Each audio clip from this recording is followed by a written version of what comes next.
The night was supposed to be filled with love, laughter, and golden lights reflecting off the crystal chandeliers. But instead, it became a night of screams, smoke, and betrayal so cruel it would haunt everyone who witnessed it. The bride, 7 months pregnant and glowing with hope, never imagined that the woman smiling beside her, her husband's secret mistress, was about to destroy everything she had built. And the man who could have stopped it all, the groom's billionaire father, watched in silence, his heart torn between guilt and rage, as the flames consumed the truth he'd tried so hard to bury. If you believe that kindness, forgiveness, and second chances can heal even the deepest wounds, then please like, comment, share, and subscribe to Royal Stories, because this story will remind you how darkness can twist love, but also how light can find its way back through ashes. The story begins in the marble halls of the Kingston estate, a mansion where power lived behind every smile. Isabella Kingston had always been the perfect daughter-in-law that every mother dreamed of for her son. Kind, patient, and selfless, she carried her unborn child like a fragile treasure, believing that her husband, Adrian, adored her beyond words. To the world, they were a fairy tale couple. He, the heir to the Kingston Empire, a man of charm, wealth, and ambition. She, a woman of grace and quiet strength who had once been a simple schoolteacher before fate tied her to one of the richest families in the country.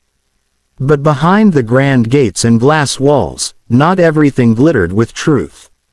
There was another woman, elegant, fiery, and ruthless, named Vanessa Cole. She had once been Adrian's personal assistant, but after months of secret messages, stolen kisses, and whispered promises, she had become something far more dangerous. Vanessa had a hunger that went beyond love. It was obsession wrapped in silk.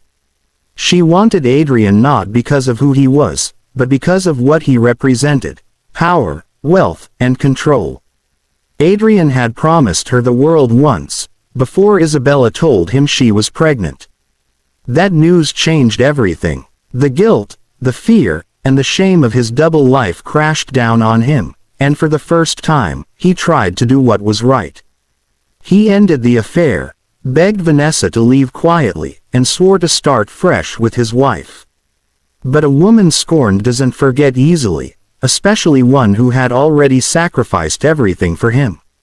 Vanessa vowed revenge, and when she discovered that Adrian's father, Richard Kingston, a cold billionaire who ruled both business and family with an iron fist, had known about the affair and helped hide it, her anger grew into something monstrous.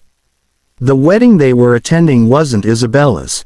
It was a lavish renewal of vows that Richard had arranged for his son and daughter-in-law, an attempt to cleanse the family's name and bury whispers of scandal.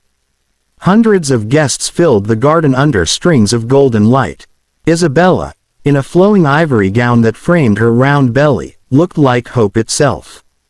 Adrian stood beside her, his hands trembling as he tried to pretend that everything was fine. Vanessa was among the guests, smiling, dressed in crimson silk, her beauty dazzling but her eyes burning with madness. The ceremony began beautifully, a soft piano melody, a gentle wind, and the murmurs of admiration for the couple. But inside Vanessa's heart, the storm was roaring. Every laugh from Isabella stabbed her. Every kind word from Richard felt like mockery. She'd lost everything: her dignity, her dreams, and now the people who betrayed her were basking in happiness while she stood in the shadows. As the night deepened, the celebration moved indoors. Wine flowed, laughter echoed, and servants glided through the ballroom carrying trays of champagne. Isabella, exhausted, stepped away for a moment to rest in the garden, the cool night air soothing her skin. That's when Vanessa followed her. Isabella turned, surprised but smiling kindly. "Vanessa, I didn't know you were here," she said softly, unaware of the darkness in the woman's eyes.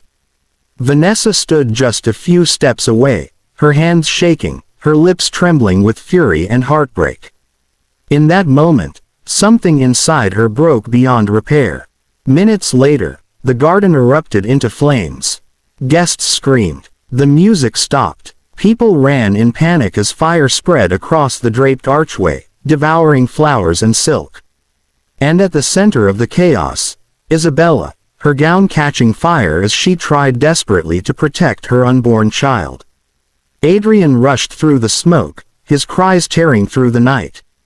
He reached her too late. But the most horrifying thing wasn't the fire.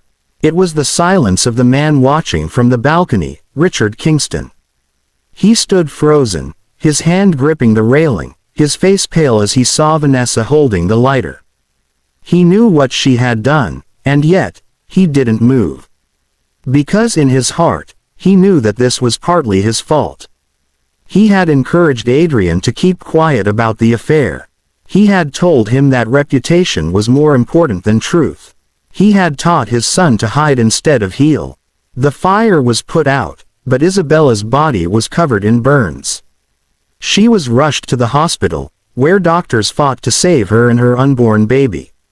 For hours, Adrian waited outside the operating room, blood on his hands, his mind shattered by guilt. When the doctor finally came out, his face told the story no words could. The child was gone. Isabella survived, but barely. Days turned into weeks. The once bright mansion became a grave of memories. Adrian couldn't look at himself in the mirror. Richard avoided his son's eyes. Vanessa disappeared, or so they thought. She had been arrested quietly, her mental state shattered beyond recognition. But for Isabella, the true prison was her mind. Every night she relived the fire. Every morning she woke to an empty silence where a baby's cry should have been. Months later, she left the Kingston estate with nothing but a small suitcase and her wedding ring, which she placed on the gate before walking away. She moved to a small coastal town, changed her name, and started volunteering at a children's hospital. The ocean became her confessor, endless, patient, and quiet. Slowly, the world began to make sense again. She met people who reminded her that love could still be pure, that kindness still existed. Back in the city, Richard's empire began to crumble. The scandal leaked. Vanessa's confession tapes surfaced. Adrian's guilt turned him into a recluse, haunted by memories of the woman he destroyed. For the first time, Richard saw how wealth meant nothing when the people you loved were gone. He searched for Isabella for months, but she refused to return. Years later, on a soft spring morning, Isabella received a letter. It was written in shaky handwriting, from Richard himself. He was dying, and he wanted to see her one last time.